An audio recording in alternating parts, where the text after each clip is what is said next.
ఈరోజు ఆదోని మండలం Kuppagal SS tank micro filter గది ఇది. మైక్రో ఫిల్టర్ 2 సిస్టమ్లు పెట్టారు, ఏర్పాటు చేశారు.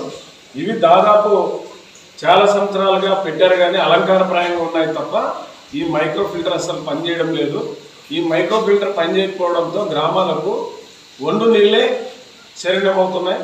అందుకోసం ఇప్పటికైనా ప్రభుత్వం ఈ మైక్రో ఫిల్టర్ని ఖచ్చితంగా మార్చి వెంటనే మైక్రో ఫిల్టర్ ద్వారా మన కుప్పగల్ ఎస్ఎస్ ట్యాంక్ నుంచి ప్రధానంగా పెద్దతుమ్మం గ్రామానికి కూడా ఈ నీళ్లు సరఫరా అవుతున్నాయి.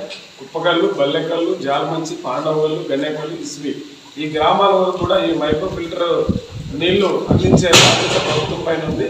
ఇప్పటికైనా ఖచ్చితంగా ఈ మైక్రో ఫిల్టర్ ద్వారా నీళ్లు, మంచినీటిని శుద్ధి చేసినటువంటి నీళ్లను ప్రభుత్వం వెంటనే అందజేయాలని చెప్పేసి అధికారులు ఆ రకంగా చర్యలు తీసుకోవాలని చెప్పేసి మేము ఈరోజు సిపిఎం పార్టీగా ఇక్కడ ఈ మైక్రో ఫిల్టర్ గదిని ఇవన్నీ కూడా పరిశీలన చేయడం జరిగింది. కాబట్టి ప్రభుత్వం తక్షణమే ఈ మైక్రో ఫిల్టర్ ద్వారా నీళ్లు అందించాలని చెప్పేసి మేము ప్రభుత్వాన్ని డిమాండ్ చేస్తాం.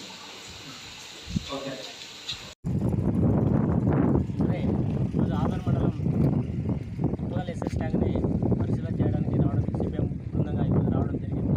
ముఖ్య ఉద్దేశం ఏంటంటే తాగడానికి మంచినీళ్ళు శుద్ధి చేయలేనటువంటి నీళ్లను ఆ యొక్క గ్రామాలకు 6 గ్రామాలకి మొదలడం వల్ల ప్రజలు పూర్తిగా ఇబ్బందులు పడేటువంటి పరిస్థితి ఈరోజు ఉంది.